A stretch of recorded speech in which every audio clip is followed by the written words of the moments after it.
Bismillahirrahmanirrahim. Alhamdulillah Rabbil Alamin. Wassalatu wassalamu ala ashrafil anbiya wal mursalin wa ala alihi wa sahbihi ajma'in. Subhanaka la ilma lana illa ma 'allamtana innaka antal alimul hakim. Rabbi shrah li sadri wa yassir li amri wa hlul 'uqdatam min lisani yafqahu qawli. Alhamdulillah, segala puja dan puji bagi Allah Subhanahu wa taala. Selawat dan salam ke atas junjungan besar Nabi kita Muhammad sallallahu alaihi wa alihi wasallam, dan seterusnya kepada mereka yang merupakan pecinta kepada baginda Rasulullah sallallahu alaihi wa alihi wasallam. Alhamdulillah, kita telah berada di penghujung bulan Rajab, dan kita mohon pada Allah agar Allah memberi keberkatan kepada kita. Allahumma barik lana fi Rajab wa Sya'ban wa ballighna Ramadan. Agar Allah Taala memberi keberkatan kita bulan Rajab, bulan Sya'ban, dan sampaikan kita di bulan Ramadan. Dan insya-Allah pada malam ini di Malaysia, dan seperti biasa Ustaz di Hadramaut Yaman, masanya adalah waktu petang, lepas daripada waktu asar. Dan sedikit masa yang ada ini, marilah kita bersyukur kepada Allah Subhanahu wa taala kerana pada malam ini kita boleh sama-sama di dalam majlis yang mana kita cuba muhasabah diri kita agar kita termasuk di kalangan hamba Allah yang saleh. Insya-Allah pada malam ini kita sampai pada muka surat yang ke-100. Muka surat yang ke-100, kitab Hikam Ibn Athaillah As-Sakandari yang disarahkan oleh Tuku Pulau Manis. Dan pada muka surat yang ke-100 berkata muallif rahimahullah ta'ala wa nafa'ana bi'ulumi fid daraini, berkata Syekh Ibn Athaillah As-Sakandari, rubama wajadta minal mazidi fil faqati ma lam tajidhu fi saumi was salati. Maksudnya, terkadang engkau perolehi daripada bertambah-tambah hudur pada ketika sangat hajah yang tiada engkau perolehi akan dia pada ketika puasa dan juga sembahyang. Jadi kata pengarang kitab kita ini yang maksudnya, kadang-kadang kita dapat pertambahan kedekatan kita, hadir kita dengan Allah apabila kita diuji dalam keadaan faqad. Faqad dalam kitab ini menyatakan bahawa sangat hajah. Maksud sangat hajah di sini adalah dalam keadaan kamu kesempitan, dalam keadaan kamu kesusahan. Jadi ketika mana kamu menghadapi kesusahan, kesempitan, ketika itu sebenarnya tanpa kita sedar, ada setengahnya dapat menyedari bahawa sebenarnya itulah masanya seseorang itu didekatkan oleh Allah Subhanahu wa taala. Sebab itulah katanya ulama sufi, kalau tidak silapnya Imam Al-Ghazali mengatakan bahawa seseorang itu bersama dengan Allah ketika mana hatinya sudah remuk dengan makhluk, ataupun ketika mana hatinya remuk, hatinya dalam keadaan sangat kesedihan, sangat kesusahan, ketika itu dia sedang dihampirkan oleh Allah Subhanahu wa taala. Maka ketika mana seseorang itu menghadapi kesusahan, sebagaimana kita nyatakan ada 3 golongan. Golongan pertama dipanggil golongan awam. Golongan awam ni golongan yang inginkan kesenangan saja. Kalau boleh nak sihat sama, kalau boleh dalam keadaan nak kaya, kalau boleh dalam keadaan nak mulia, kalau boleh dalam keadaan nak hebat. Jadi segala-segala yang molek-molek itu dia selalu inginkan. Kadang-kadang yang dia inginkan itu dia tidak sedar ada nafsu di dalamnya. Di dalamnya saya menyebabkan dia semakin jauh dengan Allah Subhanahu wa taala. Ya, kita sebagai manusia ni kadang-kadang nafsu kita memang begitu. Kita sukakan pujian, tiba-tiba orang keji kita rasa nak marah. Kita rasa kita nak diri kita lebih hebat pada orang lain. Kita tengok tiba-tiba kita tengok ada orang salah kita pun akan betulkan orang yang salah itu supaya orang akan tengok kita ni hebat. Ini kadang-kadang penyakit hati yang tidak disedari oleh maknanya sama ada orang-orang ahli ibadah, sama ada orang ahli ilmu, ataupun sama ada orang-orang yang awam sekalipun. Maka ada golongan yang dia ini sukakan benda kesenangan sahaja. Maka kesenangan dia inilah yang dia rasa gembira. Tetapi sebenarnya ada golongan yang kedua, kegembiraan itu ketika mana dia mendapat kesusahan. Jadi ketika mana dapat kesusahan ini, dia akan mendapat sesuatu yang tidak ada ketika mana dia sembahyang, ketika mana dia berpuasa. Apa dia? Antaranya hudur dengan Allah, antaranya dapat mendekatkan dirinya kepada Allah Subhanahu wa taala. Maka dalam keadaan macam itu dikatakan bahawa sesuatu itu tidak engkau bolehi akan dia ketika puasa dan juga sembahyang. Sedangkan ketika mana orang puasa, ketika mana orang sembahyang, dia tak dapat rasa dekat dengan Allah Ta'ala. Dia tak dapat rasa dirinya hampir dengan Allah Ta'ala. Contohnya ketika sembahyang. Bila kita sembahyang, kadang-kadang kita banyak lalai kepada Allah. Bila kita sembahyang, kadang-kadang kita banyak lupa pada Allah. Bila kita berpuasa, kadang-kadang kita ni banyak rasa rasa kita sudah jadi soleh, kita sudah jadi baik dengan sebab kita puasa, kita sudah menjadi ahli ibadat. Sedangkan kita ni banyak lagi salah adab dengan Allah, lalai kepada Allah Subhanahu wa taala.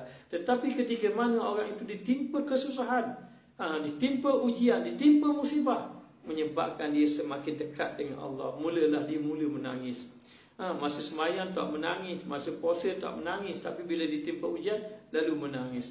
Ketika mana puasa, ketika mana sembahyang tidak terpaku, tidak berfikir hubungan dia dengan Allah, tetapi ketika mana ditimpa kesusahan, dia mula memikir hubungan dia dengan Allah Subhanahu wa taala. Lalu pengarang kitab kita menyatakan terkadang kesusahan yang menyebabkan kamu sangat berhajat kepada Allah itu, yakni kesusahan tadi menyebabkan kamu mendapat sesuatu yang tidak ada ketika mana sembahyang, ketika mana berpuasa. Dan bersalahan dengan datang segala hajat, bersalahan ketika mana kamu susah, kamu kesempitan, maka bahawasanya hajat itu tiada ia menyalahi bagi hawa dan syahwat atas tiap-tiap hal. Kerana sesungguhnya kesempitan yang kamu rasa tadi, kamu tidak akan ada di dalamnya nafsu, tidak akan ada di dalamnya syahwat. Sebab tu bila orang susah, dia susah. Bagi dia apa? Bagi dia dapat hidup cukup dah. Dia tak nak fikir dah nak main-main nak begini, tidak ada. Bahkan ketika mana dia berada dalam kesusahan, sama ada kesusahan itu disebabkan kewangan contohnya, ataupun disebabkan hilang harta benda dia, ataupun disebabkan penyakit. Apabila orang itu sakit contohnya, apa yang dia fikir? Dia fikir, kalau aku sihat aku nak beribadat, kalau aku sihat aku nak dekatkan diri dengan Allah. Ketika mana dia sakit, dia pun renung dosa-dosa dia. Ketika mana dia sakit, dia pun mikir ingatkan kepada kematian. Jadi berbeza ketika mana dia dalam keadaan senang. Hatta ketika mana dia sakit, dia boleh ingat Allah, dia boleh ingat kesusahan, kematian, dia boleh ingat dosa-dosa dia. Kadang-kadang dia sembahyang, dia sembahyang, dia puasa, dia tak mari ingat pun perkara yang macam itu. Dan sebab itu ujian tadi, ujian yang Allah Ta'ala timpakan kepada orang yang beriman itu sebenarnya mempunyai hikmah yang besar. Asa an takrahu syai'an wa huwa khairul lakum, wa asa an tuhibbu syai'an wa huwa syarrul lakum. Kadang-kadang apa yang kamu tak suka itu sebenarnya baik bagi kamu, tetapi ada yang kamu suka, kadang-kadang dia tak baik bagi diri kamu. Baik, maka dikatakan bahawa kerana tidak ada di dalamnya itu hawa dan syahwat atas tiap-tiap hal. Ketika mana kamu ada kesusahan, ketika mana ada kesusahan, kesulitan, tidak ada fikir tentang nafsu, tidak ada fikir tentang syahwat. Sebab itu sudah kita katakan bahawa ujian musibah ini terhindar maksiat. Bila ada ujian musibah, maka terhindarlah dia maksiat. Bahkan ujian dan musibah itu menyebabkan dia membangkitkan amal dan menyebabkan dia boleh berhenti daripada melakukan maksiat. Dan kata muallif kata pengarang kitab kita Syekh Ibn Athaillah As-Sakandari di dalam kitab Tanwir, dalam kitab Tanwir, bahawasanya kata Syekh Ibn Athaillah lagi menyatakan bahawasanya di dalam bala itu memadamkan nafsu. Bala itu memadamkan nafsu. Nafsu-nafsu yang membawa kita ini jauh dengan Allah, lalai pada Allah, tiba-tiba ditimpa bala, terpadam nafsu tadi. Sebab tu bila orang timpa musibah, ujian, adakah dia mikirkan nak buat maksiat? Dia tak fikir dah buat maksiat. Bahkan ketika mana ditimpa ujian musibah, dia ingat kembali kepada Allah Subhanahu Wa Taala. Dan ini banyak berlaku, hatta berlaku dalam masyarakat kita. Pengalaman ustaz dahulu, ada satu orang ini, dia ada satu orang anak. Anak dia ini, Masya Allah, anak dia ini suka belajar Al-Quran, dan dia belajar Quran dengan ustaz-ustaz ajar dia lah. Setakat mana yang kita mampu, kita pun ajar anak dia baca Quran. Dan juga anak dia ini dikatakan anak yang baik dan juga dibanggakan oleh cikgu-cikgu dia. Tetapi satu ketika anaknya kemalangan dan anak dia meninggal di tempat kejadian. Peristiwa kematian anak dia tadi menyebabkan sang ayah tadi itu berubah. Sang ayah tadi menjadi orang yang sedih. Kemudian sang ayah tadi jadi orang yang cuba mendekatkan diri kepada Allah. Sang ayah tadi menjadi orang yang rada. Mula dia sangat sedih. Lepas tu dia pun fikir hal anak dia. Akhirnya dia kata tak jadilah dia pun. Akhir tadi ayah dia menjadi orang yang mendekatkan diri kepada Allah dengan ujian yang ada pada anak dia tadi. Dengan kematian anak dia tadi. Jadi sebab itu Allah Ta'ala meletakkan sesuatu perkara, Allah Ta'ala letakkan sesuatu ujian, bala dan seumpamanya itu, sebenarnya ada hikmah yang tersembunyi di sebaliknya. Maka orang-orang yang mengenal Allah Subhanahu Wa Ta'ala ini, mereka dapat melihat bahawa di sebalik ujian itu ada sesuatu yang begitu mahal. Antaranya adalah dapat mendekatkan diri kepada Allah Subhanahu Wa Taala. Jadi ingat, ujian itu boleh membawa seseorang itu mendekatkan diri kepada Allah Subhanahu Wa Taala. Bahkan mendekatkan diri kepada Allah Taala ini satu perkara yang hebat, sehingga dapat mengatasi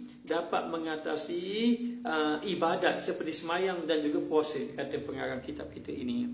Sebab itulah bila satu orang itu ditimpa ujian, apa yang berlaku pada dia? Dia akan sabar. Bila sabar, apa dia dapat?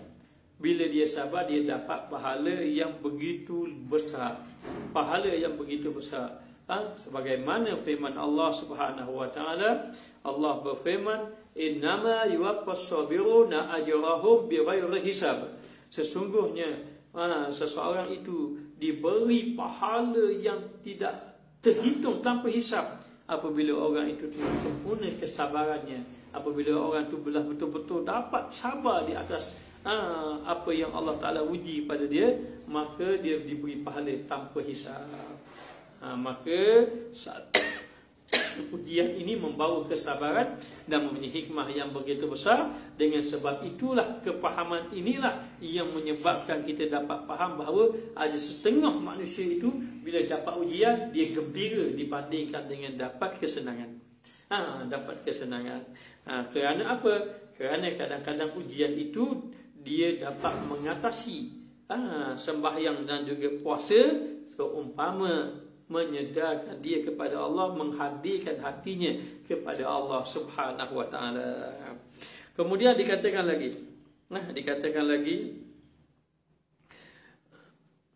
dan jikalau ada keduanya itu terlebih tinggi daripada segala ibadat, kerana terkadang ada di dalam keduanya itu syahwat dan juga hawa daripada tiada hudu. Baiklah, betul lah kalau kita katakan bahawa ibadat yang tinggi itu adalah ibadat puasa dan juga ibadat sembahyang, itu ibadat yang tinggi. Ya, benar, tidak dapat dinafikan, itu ibadat yang tinggi.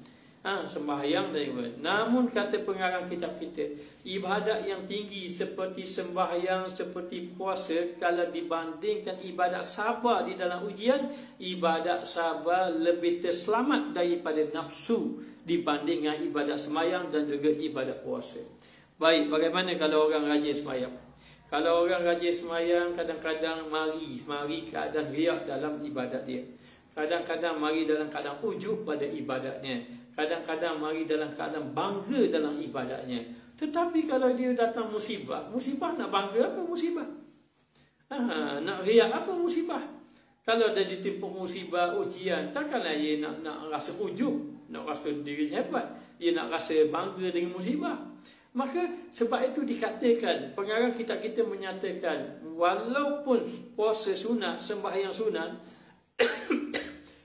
puasa sunat ini antara amalan yang hebat, tetapi kalau dibandingkan dengan kesabaran di atas ujian tadi, kesabaran di atas ujian itu lebih selamat daripada nafsu, lebih selamat daripada syahwat, dibandingkan dengan sembahyang, dibandingkan dengan puasa.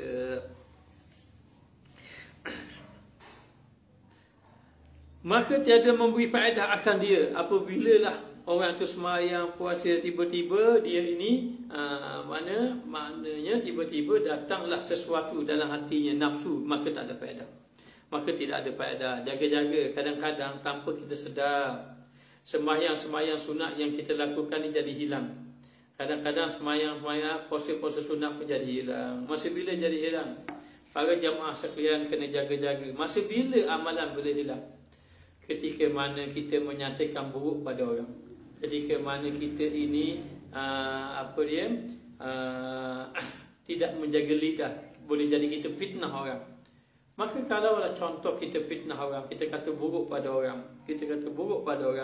maka amal-amal ibadat maknanya yang kita lakukan itu akan dapat pada orang lain. Akan dapat pada orang lain. Sebab tu Nabi kata, atadruna minal muflis, kamu tahu orang muflis? Rasul sahabat kata, qalu al-muflisu fina man la dirhamalahu wala mata. Muflis yang kami fahami tidak ada duit, tidak ada apa. Rasul kata bukan yang tu yang kami masukkan. Al-muflis yang kami masukkan, fina ini yang kami masukkan itu adalah mayati yaumal qiyamah bi shalah wa zakati wasiyamin. Mereka datang pada kiamat dengan puasa, dengan sembahyang, dengan zakat dan seumpamanya, tetapi dia kata orang, dia cela orang, akhirnya diambil segala amalan dia, diberi kepada orang lain. Tu jaga-jaga. Kadang-kadang kita rasa Allah, bila baca tengok dalam Facebook macam-macam masalah berlaku di negara kita ni.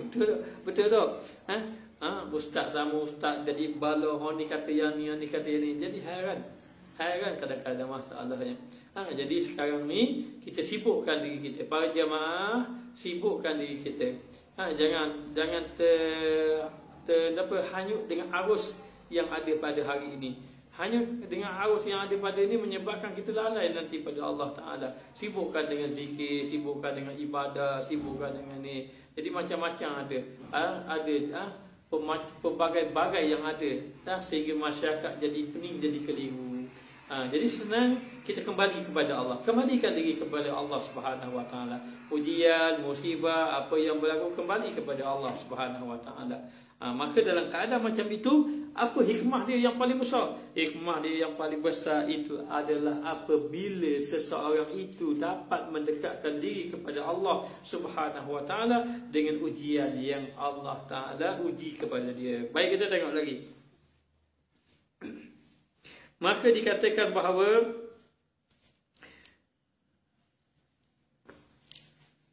kata mu'alif dan bahawasanya bala, kat mana ni? Dapat tak jumpa cari dah. Dalam tanwir bahawasanya bala itu memadamkan nafsu, Bala ini memadamkan nafsu. Jadi kita jadi hilang nafsu kita kepada keduniaan syahwat, ditimpa bala, ditimpa ujian. Kalau kita sombong, contohnya kita seorang yang sombong, tiba-tiba ditimpa bala, hilang sombong kita. Itu gambarannya. Dan menghinakan daripada menuntut bahagiannya, membawa kita nak menuntut bahagian nafsu, menuntut bahagian syahwat. Jadi kita pandang hina nafsu dan syahwat tadi. Apabila ditimpa ujian, seumpama sakit, contohnya orang yang berjudi, bila dia sakit, dia fikir tak nak berjudi. Orang yang suka berzina, kalau dia sakit, dia fikir tak nak cari orang untuk berzina. Tak fikirlah. Kerana apa? Kerana sakit itulah telah memadamkan dia punya keinginan nafsu syahwat dia tadi. dan jatuhlah serta balik itu diperolehi kehinaan. Maka sesungguhnya apabila sahaja seseorang tadi dia duduk di dalam nafsu, maka dia duduk dalam kehinaan. Kehinaan. Ataupun apabila dia jatuh dalam bala tadi, dia dah rasa jatuh, dia rasa dah hina, dia tak rasa agung dah. Dan serta kehinaan itu adalah beroleh tolong. Bila dia rasa dia jatuh dalam ujian tadi, dia pun rasa hina, dia rasa berdosa dengan Allah, dia rasa Allah banyaknya dosa aku. Itu dia kendaki. Itu ulama berkata itulah maknanya hikmah yang besar. Apabila kita ditimpa ujian, musibah, lalu kita rasa ya Allah banyaknya dosa aku, ya Allah mungkin disebabkan lalainya aku, ya Allah kenapalah aku ini lalai sungguh, ya Allah tolonglah aku bertaubat padamu. Ketika itu dia sudah merasa dirinya hina kepada Allah. Ketika itu dia merasa dirinya hina disebabkan ujian yang Allah Ta'ala timpakan kepadanya itu, maka adalah beroleh tolong, dia akan mendapat pertolongan Allah Subhanahu Wa Ta'ala. Manusia ni kalau dia rasa dirinya mulia, dia payah nak dapat pertolongan. Tapi kalau dia rasa dirinya hina, dia akan dapat pertolongan. Sebab itu Allah Ta'ala berfirman, wa laqad nasarakumullahu bi badrin wa antum azillah. Allah Ta'ala memberi kemenangan kepada tentera Badar tadi dalam keadaan kamu dalam keadaan hina. Hina itu bukan orang kafir hina dia, bukan kedudukan hina dia di sisi Allah, tidak. Dia merasa dirinya hina pada Allah, maka Allah Ta'ala beri pertolongan. Begitu. Maka dengan cara macam mana? Kadang-kadang bila kita banyak sembahyang, kita rasa kita hebat dah. Bila kita banyak baca kitab, kita rasa kita alim dah. Bila lah kata kita duduk dengan ulama-ulama besar, kita rasa kita dah hebat dah. Bila lah kita ada piti banyak, kita rasa kita dah benar-benar kaya dah. Jadi kadang-kadang perkara apa yang Allah beri kepada kita, baik ilmu, baik pangkal, baik pengaruh, baik pengikut, baik apa-apa saja, menyebabkan kita ni merasa semakin tinggi. Kalau kita ada pangkal, kita akan kata, kamu kenal tak aku ni siapa? Kamu kenal tak aku ni siapa? Oh, maknanya kadang-kadang kita marah, mu ni tak kenal sungguh aku. Mu tahu tak aku ni siapa? Aku ini di Malaysia, semua orang kenal aku. Jadi sedar tak di situ ada kesombongan. Jadi dalam keadaan macam itu, kenapa bila kita ada sesuatu, kena kita rasa ketinggian tu ada pada kita, tiba-tiba Allah Ta'ala datangkan satu musibah, kita jatuh hina. Ketika kita jatuh hina itu, kita rasa hina di hadapan Allah. Ya Allah, aku selama ini sombong, aku selama ini dalam keadaan megah, aku selama ini dalam keadaan lupa padamu ya Allah. Maka ketika itu kata pengarang kita beroleh tolong, mendapat pertolongan. Kerana bahawasanya orang yang mempunyai hajat dan iftiqar kepada Allah, orang yang mempunyai hajat, keperluan dan berhajat rasa fakir kepada Allah Ta'ala itu, daripada menjadikan dirinya sunyi daripada berpakaian tabiatnya, menyebabkan dia tidak memakai pakaian tabiatnya. Pakaian tabiat manusia kenapa? Kebiasaan manusia. Orang manusia rasa diri kuat, rasa diri gagah, rasa diri alim, rasa diri ini hebat. Maka itu pakaian yang kebiasaan, itu pakaian yang membawa dia hina di sisi Allah Ta'ala. Maka bila Allah Ta'ala jadikan dia begitu, dengan musibah pakaian itu tercabut daripada dirinya. Tak ada rasa hebat, tak ada rasa mulia, tidak rasa dirinya ada kedudukan.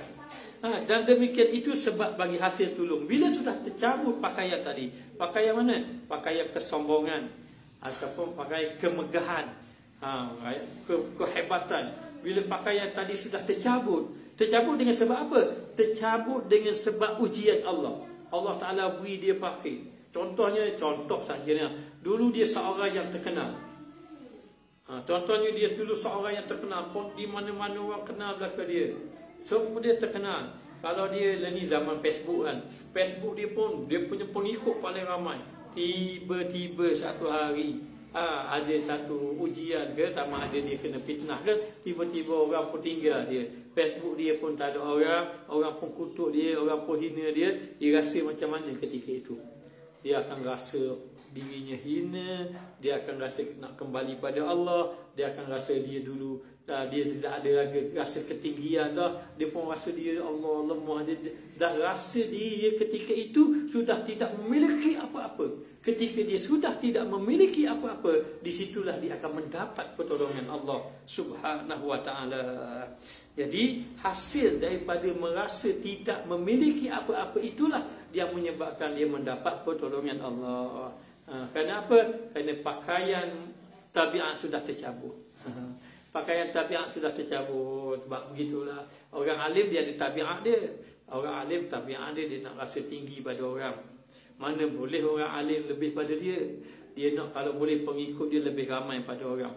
Kalau boleh dia nak dia punya nama dia lebih pada orang. Kalau boleh dia nak sanjungan. Kalau orang tak sanjung dia akan marah. Ini penyakit orang alim. Penyakit orang alim. Alhamdulillah ustaz ni bukan orang alim. Maknanya ustaz pun bukan kata pada orang alim. Ustaz hanya sebut apa yang ada dalam kitab sahaja. Apa yang ada dalam kitab, dan kita doa kepada Allah agar Allah Taala selamatkan ulama-ulama kita. Ada pun ustaz kampung macam ustaz ni, orang-orang biasa saja, tidak ada apa-apa kelebihan pun. Baik, kita sambung lagi. Kemudian dikatakan lagi, yang demikian itu dapat tolong dan bertambah kurniaan Allah. Bila mana tercabut pakaian tabiat dia tadi dengan sebab ujian, maka ketika itu bertambahlah kurniaan Allah. Dan orang yang mempunyai ibadah itu menilai ia bagi ibadat serta dirinya. Dan kerana inilah mengisyaratkan Syekh Abu Hasan Syadzili radhiyallahu anhu dengan katanya, memandang kurniaan serta sedikit amal itu terlebih baik daripada banyak amal serta memandang taksir pada dirinya. Baik, orang yang memandang amal, dia rasa dirinya ada amal. Ini satu penyakit. Yang merasakan dirinya ada amal ini adalah dikira orang yang melihat kepada amal, orang yang telah memandang kepada amal. Jadi masalah kalau memandang kepada amal, kerana memandang kepada amal ini adalah satu perkara yang boleh dia terhijab dengan Allah. Maka nak pandang apa? Kalau kamu sudah beramal, kamu berpandang kepada kurniaan Allah. Allah yang memberi kamu. Kamu boleh semayang, siapa yang menyebabkan kamu boleh semayang? Allah. Kamu boleh berzikir beribu-ribu, Allah. Jangan rasa bangga, kita tak ada apa-apa. Mana kalau kita rasa bangga, maka membawa kepada amal kita tadi menjadi binasa. Ingat, beramal dalam keadaan bangga membawa binasa. Begitu.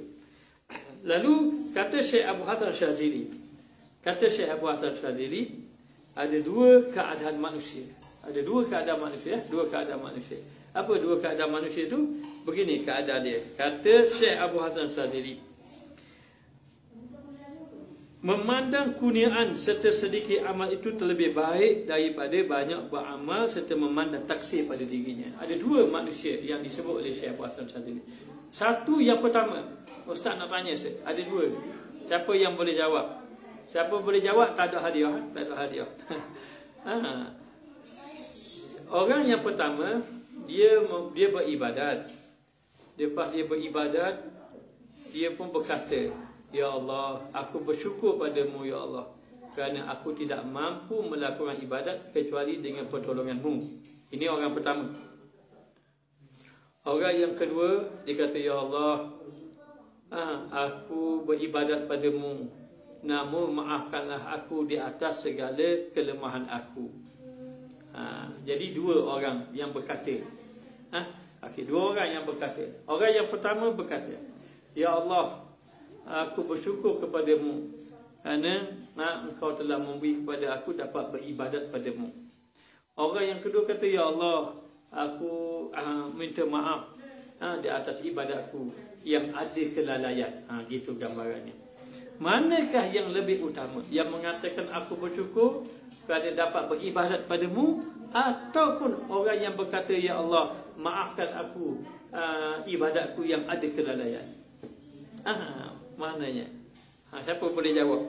Siapa boleh jawab dalam keadaan dua ini? Maka dalam keadaan macam ini, ada yang jawab tak? Maka dalam keadaan macam ini, kata Syekh Abu Hasan Syadzili mengatakan bahawa orang yang mengatakan aku bersyukur kepadamu di atas kerana dapat melakukan ibadat itu lebih baik. Kerana apa? Kerana ketika mana dia beribadat, dia melihat itu kurniaan Allah. Allah lah yang memberi dia beribadah kepada Allah. Maka walaupun amalnya sedikit, berbeza dengan orang yang amal banyak tapi dia kata, ya Allah, aku beribadah tapi hati aku ni cuai pada kamu. Serta memandang taksir daripada dirinya, kerana bahawasanya memandang kurniaan Allah Ta'ala di dalam amal itu. Dia memandang kurniaan Allah di dalam amal itu menyebabkan dia kata memandang mana tadi? Memandang kurnia di dalam Allah Ta'ala itu, aku sudah sembahyang, aku sudah berpuasa, puasa aku penuh dengan perkara yang celak. Aku telah berzikir tapi hatiku tidak ingat padamu. Aku telah buat begini tapi itu. Jadi kata ulama, yang pertama tadi lebih afdal, kata Syekh Abu Hasan Syadzili. Kenapa yang pertama tadi lebih afdal? Kerana ketika dia berkata, engkau telah memberi ibadat padaku, masa ketika itu gugulah. Dia tak fikir dia yang beramal, tapi dia sedang menyedari Allah lah yang memberi amal kepada dia. Ada pun memandang taksir pada dirinya ilmu. Dia pun kata, saya tidak ada ilmu, saya beribadat tidak sempurna kerana tidak ada ilmu. Menunjukkan ia atasnya berdiri amalnya serta dirinya masih lagi ia menganggap ada amal. Aku ada amal ya Allah, tapi amalku tak sempurna. Begitu. Aku ada amal tapi amal itu tidak sempurna. Jadi masih lagi menunjukkan dia ada mempunyai amal.